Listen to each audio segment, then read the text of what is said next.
নমস্কার বন্ধুরা, সুপ্রিয়া কিচেনে আবারও আপনাদের সবাইকে স্বাগত জানিয়ে এখন তো বাজারে সবেই নতুন পাকা আম উঠতে শুরু হয়েছে। তো আমি আজকে এই পাকা আম দিয়ে আর সুজি দিয়ে একদম খুব সহজ পদ্ধতিতে দারুণ স্বাদের মিষ্টি রেসিপি নিয়ে হাজির হয়েছে আপনাদের সামনে। তো প্লিজ বন্ধুরা, আপনারা পুরো ভিডিওটা প্রথমের থেকে শেষ পর্যন্ত দেখবেন, আশা করছি আপনাদের ভালো লাগবে।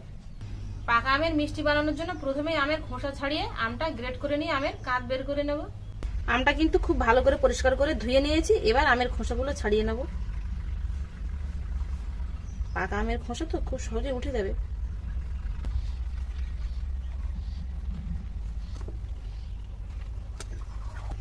খোসাটা ছাড়িয়ে নিয়েছি। এবার এখানে ছোট গ্রেটার নিয়েছি, গ্রেটার দিয়ে গ্রেট করে নেব। তবে আপনারা যদি মনে করেন গ্রেট না করেও কিন্তু আমটা কুচি কুচি করে কেটে নিয়ে মিক্সারে ভালো করে পেস্ট করে নিতে পারেন। খুব ভালো করে গ্রেট করে নিয়েছি, দেখুন আটির গায়ে আর লেগে নেই। এবার এখানে আমি একটা আলাদা পাত্র নিয়েছি আর তার উপরে ছাঁকনি বসিয়ে দিয়ে আমের কাঁধটা আরেকবার একটু ছেঁকে নেব।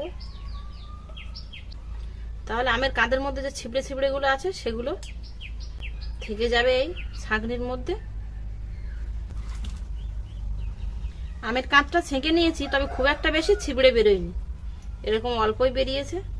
এবার এগুলো সাইড করে রেখে দিয়ে সুজির মিষ্টি বানানোর জন্য সুজি নেব। যেই বাটির মাপ করেই আমি এক বাটি, সেই বাটির মাপ করে এই সাইডে আমি 2 বাটি গরুর দুধ নিয়েছি। এই গরুর দুধের মধ্যে আরো কিছু উপকরণ মিশিয়ে নেব।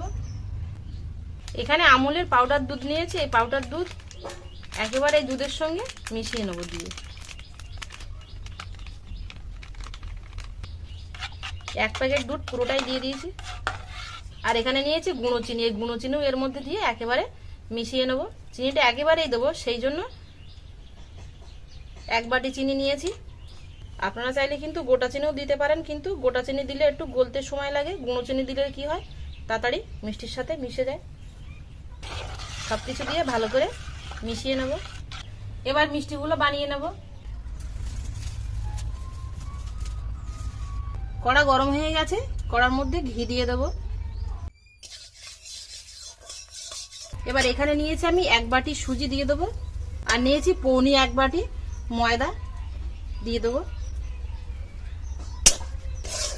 এর মধ্যে দিয়ে দেবো 2 চিমটি মতো লবণ। খানিকক্ষণ ভেজে নিলে তো সুজি আর ময়দার কাঁচা গন্ধটা আর থাকে না, বেশ তখন গন্ধটা খুব সুন্দর হয়। সুজি আর ময়দাটা খানিকক্ষণ নেড়ে চেড়ে ভেজে নিয়েছি। এবার এর মধ্যে গুলিয়ে রাখা দুধটা দিয়ে দেব। আর এখানে দিয়ে দেবো এলাচ দানার গুঁড়ো।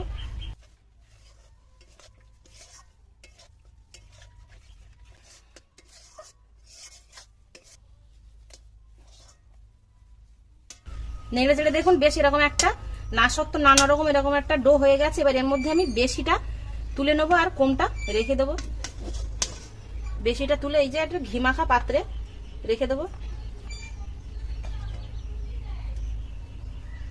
এবার যে কমটা আমি কড়ার মধ্যে রেখেছি এর মধ্যে আমের কাঁধটা দিয়ে দেবো, তবে পুরোটা লাগবে না মনে হচ্ছে। আমের কাঁধটা দিয়ে আমি উনুনের জালটা কিন্তু একটু জোরে দিয়ে এরকম একটা শক্ত ডো বানিয়ে নেব। আম দিয়ে এটাকেও আমি এরকম শক্ত ডো বানিয়ে নিয়েছি। এবার থালায় তুলে নেব। চা গরম পড়েছে, ভীষণ গরম। হাত দিয়ে একটু খেলিয়ে দেই, হালকা একটু ঠান্ডা হয়ে গেছে, আর একটু ঠান্ডা হয়ে যাক, তারপরে মিষ্টিগুলো বানিয়ে নেব। এবার হাতের মধ্যে একটু ঘি মাখিয়ে নিয়ে প্রথমেই এই হলুদ কালারটা আমি মাখিয়ে নেব, নিয়ে গোল পাকিয়ে নেব। হলুদ কালারটা মাখিয়ে নিয়েছি। এবার ডোয়ের থেকে অল্প অল্প করে কেটে নিয়ে হাতের মধ্যে নিয়ে একটু গোল শেপ দিয়ে নেব। ঠিক এরকম গোল করে নিয়েছি। একটা আলাদা পাত্রে আবার রেখে দেবো।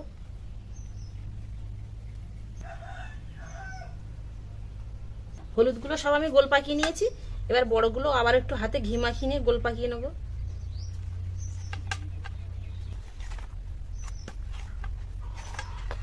খুব ভালো করে এরকম করে মাখিয়ে নিয়েছি। এবার এই ডোয়ের থেকে আমি একটু বেশি করে কেটে নেব, নিয়ে গোল করে নেব। নিয়ে এবার হাতের মধ্যে এরকম বাটির আকার দিয়ে নেব।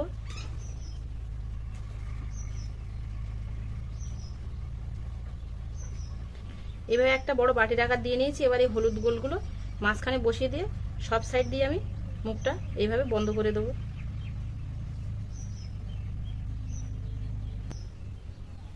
এবার গোলটা আরেকবার হাতের মধ্যে এইভাবে পাকিয়ে নেব। একটা দেখুন এরকম মিষ্টি বানিয়ে নিয়েছি। ঠিক একইভাবে আমি সবগুলো মিষ্টি বানিয়ে নেব।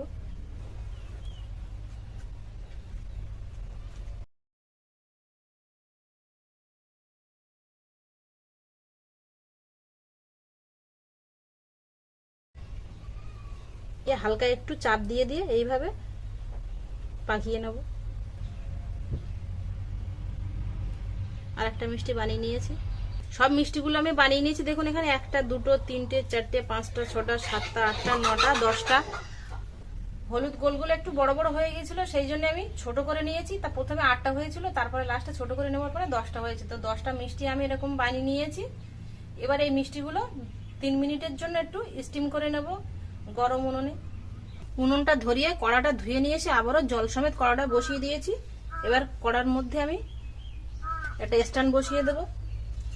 এখানে একটা ছিদ্রযুক্ত থালা নিয়েছি, তার মধ্যে আমি সাদা তেল মাখিয়ে নিয়েছি।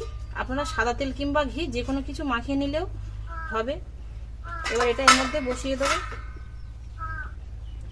এবার মিষ্টিগুলো একটু ছাড়া ছাড়া করে বসিয়ে দেবো। এবার একটা গামলা আমি চাপা দিয়ে দেবো। 2 মিনিট হয়ে গেছে। এবার চাপাটা খুলে দেখবো মিষ্টিগুলো কেমন হয়েছে।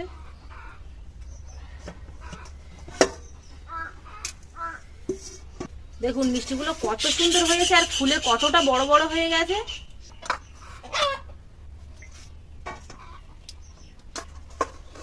মিষ্টিগুলো এক্ষুনি থালা থেকে তুলবো না, ঠান্ডা হয়ে যাক, তারপরে থালা থেকেই তুলবো। যত ঠান্ডা হয়ে যাবে তত কিন্তু আস্তে আস্তে এরকম শক্ত হয়ে যাবে।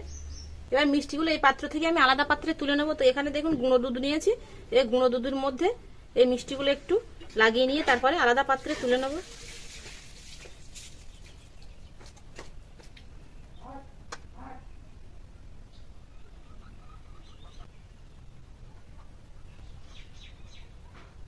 মিষ্টিগুলো দেখুন দেখতে কতটা সুন্দর লাগছে, গোল গোল মিষ্টি। এবার মিষ্টিটা আপনাদের কেটে দেখাবো যে মিষ্টিটা কতটা সুন্দর হয়েছে। এখানে দেখুন একটা আমি সাদা টোটা সুতো নিয়েছি। এই টোটা সুতো দিয়ে কেটে নেবো। তবে আপনারা কিন্তু নূতন ছুরি দিয়েও কাটতে পারেন। তবে সুতো দিয়ে কাটলে কি হবে, সেটা একদম এক সমান হবে।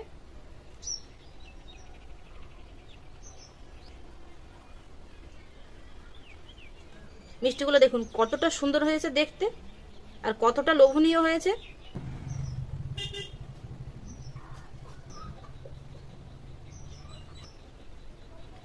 এই মিষ্টিটাও দেখুন কতটা সুন্দর হয়েছে, ভেতরে হলুদ আর বাইরে কিন্তু এরকম সাদা পর্দা।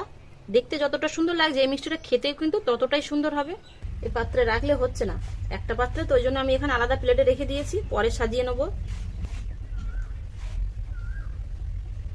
সবগুলো মিষ্টি দেখুন এরকম খুব সুন্দর হয়েছে, দেখলেই কিন্তু বাচ্চা থেকে বড় সবাই কিন্তু খেতে চাইবে এরকম পাকা আমের মিষ্টি। এবার এখানে আমি আরেকটা প্লেট নিয়েছি, প্লেটে সাজিয়ে নেব। প্লেটের উপর এরকম পরপর পরপর দিয়ে সাজিয়ে নেব। প্লেটের মধ্যে আর ধরলো না, এইগুলো কিন্তু এই কাটাই এক সাইডে রেখে দিলাম আর এই প্লেটটা সাজিয়ে নেব। মিষ্টিগুলো প্লেটে সাজিয়ে নিয়েছি। দেখুন এবার এখানে আমি নিয়েছি কিছুটা কিশমিশ, এরকম কুচি কুচি করে কেটে নিয়েছি। এর উপর দিয়ে একটু সাজিয়ে নেব। কিশমিশের পরিবর্তে আপনারা পেস্তা বা বাদাম নইলে কেশরও দিতে পারেন। তবে আমি একটু ঘরোয়া উপকরণ দিয়েই এই মিষ্টিটা বানালাম, যাতে বাইরের দামি কিছু দিয়ে বানাতে না হয়। এরকম ঘরে থাকা সামান্য কিছু উপকরণ দিয়েই যেন বানানো যায়।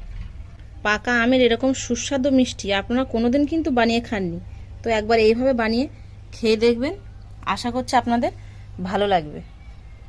পাকা আম দিয়ে এরকম সুস্বাদু মিষ্টি রেসিপিটা কেমন হলো অবশ্যই কিন্তু আপনারা কমেন্টে জানাতে ভুল করবেন না।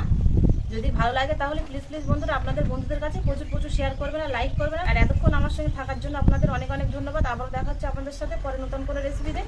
ততক্ষণ আপনারা সবাই ভালো থাকবেন আর সুস্থ থাকবেন।